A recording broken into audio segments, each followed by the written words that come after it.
کیونکہ نام اگر میں گنوانے بیٹھوں تو پھر آدھا اسی میں ٹرائی چلا جائے گا. ابھی یہاں پر میں نے سنا اور ہم لوگوں نے بتایا بھی کہ تلفظ اردو کا تلفظ آپ سن لیں پہلے ہی. کشمیری کا جو تلفظ ہے اس سے ریجنل ایفیکٹ آتا ہے.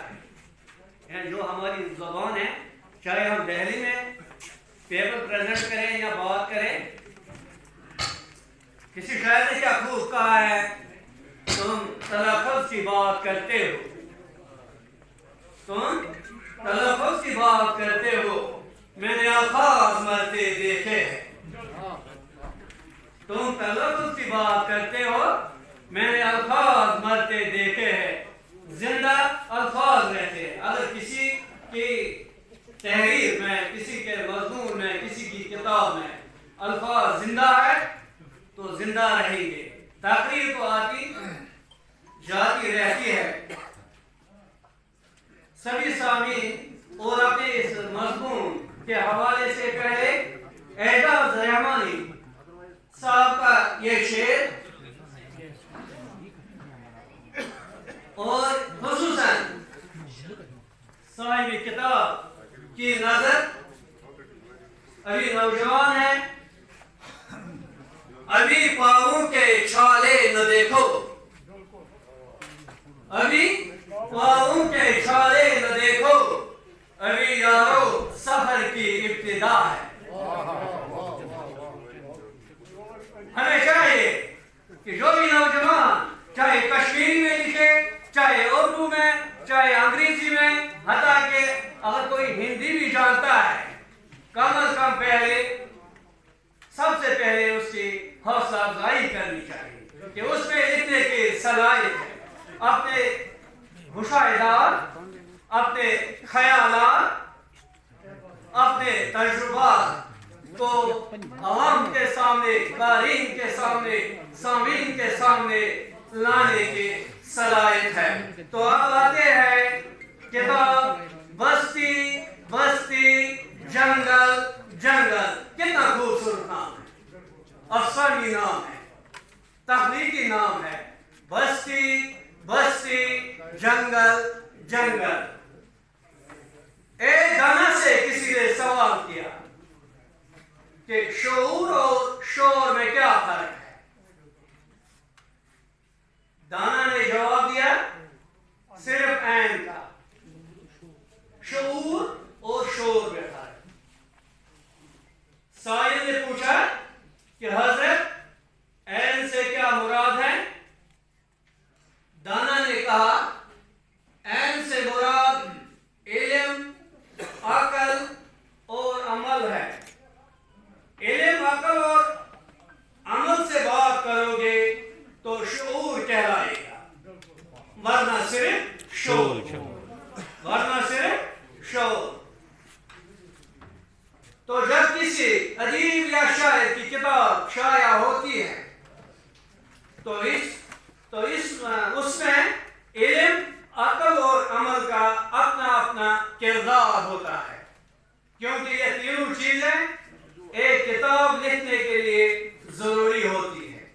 پیش نظر کتاب بستی بستی جنگل جنگل بھی ایک قابل اور ذہین قلمکار بخشی مشتاق احمد چوبل ہنوارا کے علم و ادب اور افکار و مشاہدے کا ایک ایسا علمی و ادبی تحفہ ہے جو کہ شاعری اور نثر کے حسین امتزاج سے قاری کے دل و دماغ کو معطر کرتا ہے.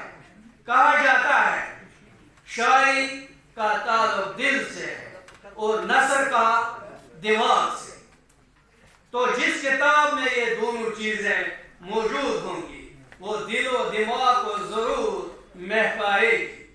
میں سمجھتا ہوں کہ اس دور پرآشوب میں جب ہماری نوجوان نسل ذہنی انتشار کے ساتھ ساتھ دوسرے کئی خرافات کی شکار ہو چکی ہے, ایسے حالات میں کسی نوجوان کا علم و ادب سے محبت رکھنا اور پھر تحریری صورت میں علمی و ادبی خدمات انجام دینا قابل ستائش عمل ہی ہے، اور وہ بھی ہنوارہ جیسے علاقہ میں جہاں سب کچھ نظر آتا ہے سوائے علم و ادب کی فضا کے۔ بس چند ہی لوگ ایسے نظر آتے ہیں جو علم و ادب سے شعوری اور عملی طور پر جڑے ہوئے ہیں۔ اس صورتحال کے پیش نظر علم دوست نوجوانوں کی رہنمائی کے ساتھ ساتھ حوصلہ افزائی ایک سماجی فریضہ بن جاتا ہے، جس کی طرف یہاں کے باشعور افراد کو توجہ دینے کی بھی ضرورت ہے تاکہ ایک علمی ماحول پروان چڑھ سکے، جس کی ایک بڑی آج کی یہ علمی محفل بھی قرار دی جا سکتی ہے۔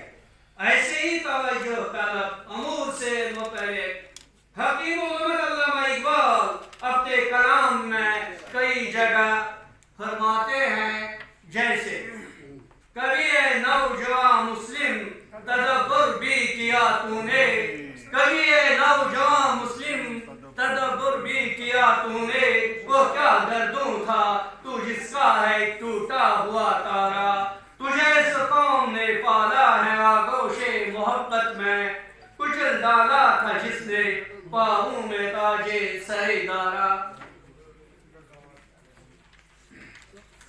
مگر یہ علم کے موتی کتابیں اپنے آبا کی، مگر وہ علم کے موتی کتابیں اپنے آبا کی، جو دیکھیں ان کو یورپ میں تو دل ہوتا ہے سپارہ۔ اب تھوڑے بہت پیش نظر کتاب بستی جنگل کے مشغولات کی طرف توجہ مبذول کرنے کی کوشش کریں گے تو کتاب کا بیشتر حصہ کتاب کے نام کے مطابق جنگلات کی اہمیت، فوائد اور ان کے بے تحاشا کٹاؤ سے پیدا شدہ نقصانات اور ماحول پر مضر اثرات جیسے موضوعات پر مشتمل ہے۔ چونکہ مصنف خود بھی محکمہ جنگلات سے وابستہ ہے، اس سے انہوں نے مشاہدات اور تجربات کے علاوہ سوشل ورکر ہونے کا فریضہ بھی نبھایا ہے، کیونکہ جنگلات قدرت کا عطا کردہ ایک ایسا قیمتی سرمایہ ہے جو ماحولیاتی توازن کو برقرار رکھنے میں اہم رول ادا کرتے ہیں۔ انہیں سبز سونا، گولڈن گرین گولڈ بھی کہا جاتا ہے، اور بیشتر لوگوں کے لیے یہ واقعی سونا ہی ثابت ہوا ہے، جس کی وجہ سے آج ہمارے جنگل صحرا کا منظر پیش کر رہے ہیں، جیسے کسی شاعر نے کیا خوب کہا ہے، اسی کے سائے میں بیٹھا اس کا دوست نہیں، اسی کے سائے میں بیٹھا اس کا دوست نہیں، جنگل کاٹنے والا کسی کا دوست نہیں۔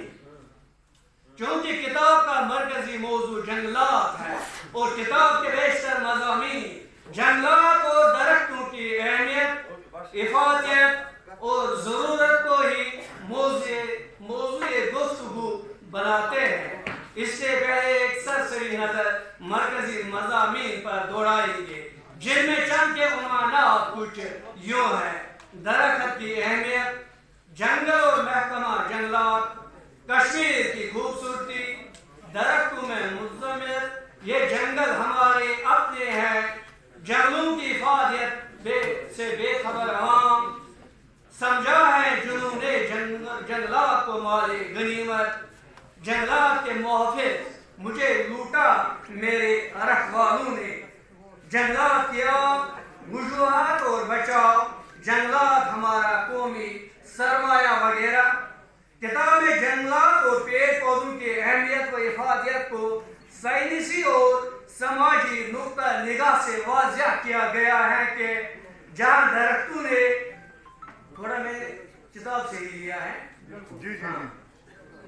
کہ جہاں درختوں نے ہماری اس زمین کی رونق بڑھائی، وہیں ان سے ہمیں لاکھوں کروڑوں کے فوائد ہیں، ان کے بغیر ہماری زمین پر زندگی ممکن نہیں، چاہے وہ جنگلوں کی صورت میں ہو، باغوں اور جھاڑیوں کی صورت میں، یا پیڑ پودوں کی صورت میں۔ اور وادی کشمیر کی خوبصورتی اور آب و ہوا میں جنگلات کے رول کی تحقیقی اور جغرافیائی اہمیت کو بھی اجاگر کیا گیا ہے۔ اس تعلق سے لکھتے ہیں کہ اگر ہم چاہتے ہیں کہ وادی کی رونق برقرار رہے تو ہمیں اپنے جنگلوں کی حفاظت کرنی ہوگی، ہر جگہ شجر کاری مہم کو کامیاب بنانا ہوگا۔ محکمہ جنگلات ایک ایسا سرکاری محکمہ ہے جو جنگلات کے تحفظ، ان کی رکھوالی اور جنگلات کی ترقی وغیرہ جیسے اہم ذمہ داریوں کو انجام دینے کے لیے بنایا گیا ہے۔ اس مناظر سے کتاب میں کئی اہم باتیں لکھی گئی ہیں۔ محکمہ کے ذمہ داروں کے تجربات اور مشکلات کا بھی ذکر ہوا ہے۔ محکمہ جنگلات سے وابستہ ملازمین کی عملی کارکردگی کا احاطہ کرتے ہوئے لکھا گیا ہے کہ ہمارے جنگلوں کو نااہل اور رشوت خور اہلکاروں کے ہاتھوں سے محفوظ رکھنا ضروری ہے، اور ساتھ ہی محکمے میں قابل و ایماندار آفیسروں و ملازموں کی حوصلہ افزائی نہایت ضروری ہے۔ جنگلات کی حفاظت کرنے کے دوران ملازموں پر جنگل سمگلروں کی طرف سے جان لیوا حملوں اور ڈیوٹی کے دوران ملازموں کی مشکلات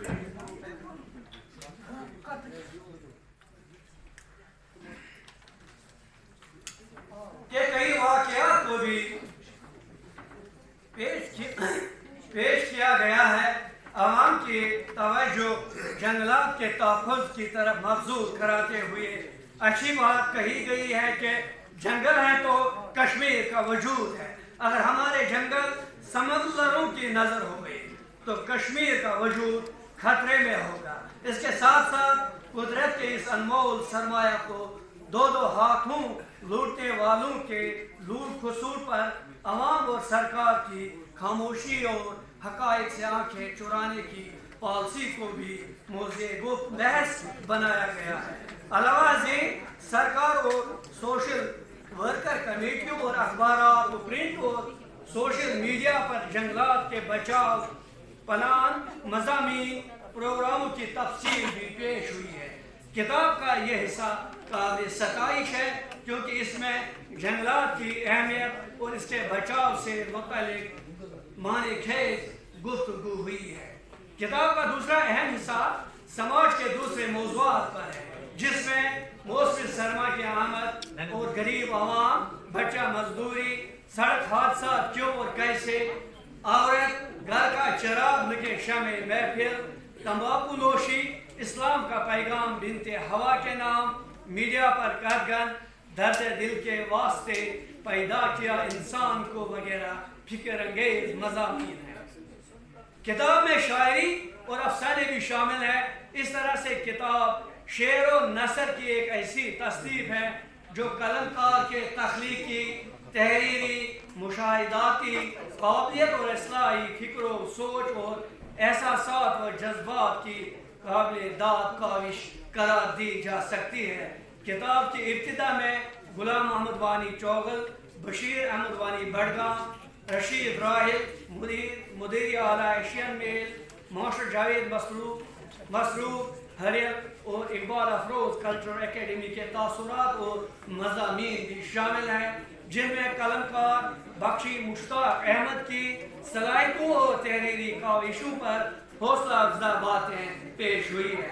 اقبال افروز نے اپنے مضمون میں کتاب کا عمدہ جائزہ لیا ہے۔ بخشی مشتاق احمد کی اس کاوش کو سرانہ کرتے ہوئے اقبال افروز لکھتے ہیں کہ بخشی مشتاق احمد ایک نامشق اور نوآموز قلمکار ہے اور اس اعتبار سے موصوف کی کاوش لائق ستائش ہے کہ اس نے اپنے قلم کو جنبش دے کر کئی موضوعات پر اپنے خیالات، تجربات، مشاہدات اور تاثرات کو پلیز سامنے سے گزارش ہے، مقالہ اتنا فکر انگیز مقالہ ہے اور آپ سنیے پلیز. آپ بات تاثرات کو صفحے احساس پر بکھیر کر آسان احسن طریقے سے اس کام کو انجام دیا ہے. بخشی مشتاق احمد صحافت سے بھی وابستہ ہے اور کتاب کی بیشتر تحریریں مقامی اخبارات میں بھی شائع ہو چکی ہے اور وہ سماجی مسائل پر روزنامہ ایشین میل کے لیے کالم بھی لکھتے ہیں اور آپ اپنے احساسات اور جذبات اور تجربات اور مشاہدات کو کتاب بستی بستی جنگل جنگل میں تحریری طور پر سامنے لا کر انہوں نے قابل ستائش کام انجام دیا ہے. آخر پر چند باتوں کی طرف ان کی توجہ چاہتا ہوں کہ کتاب کے بیشتر مضامین میں خیالات کی تکرار تھاٹ ریپیٹیشن ہے، یعنی جو بات یا موضوع ایک مضمون میں پیش ہوا ہے وہ کئی اور مضامین میں دہرایا گیا ہے، جس کی وجہ سے قاری اکتا جاتا ہے. کہیں کہیں پر جملوں کی ساخت اور املائی اغلاط کو بھی درست کرنے کی ضرورت ہے. ایک اور اہم بات یہ کہ کتاب کو اگر صرف جنگلات کے موضوعات تک ہی محدود رکھا جاتا اور مضامین کو صحیح ڈھنگ سے تحریر کیا جاتا تو یہ کتاب اس اہم سماجی اور ماحولیاتی موضوع پر کچھ زیادہ ہی متاثر کن ثابت ہو جاتی. بہرحال یہ ان کی ایک اہم کاوش ہے اور قابل داد بھی، کیونکہ کم از کم ہمارے یہاں کے ماحول میں انہوں نے ایک ذمہ دار اور ہمدرد شہری کے ایک ایسی کتاب سامنے لائی جو ہمارے سماج کے لیے کئی اہم مسائل کو اجاگر کرتی ہے. علامہ اقبال کے درجہ ذیل دعائے اشعار سے میں انہیں مبارکباد پیش کرتا ہوں. جوانوں کو میری آہ سحر دے، جوانوں کو میری آہ سحر دے، پھر شاہین بچوں کو بالوں پر دے. خدایا آرزو میری یہی ہے، میرا نور بصیرت عام کر دے، میرا نور بصیرت عام کر دے، میرا نور بصیرت عام کر دے. بہت شکریہ.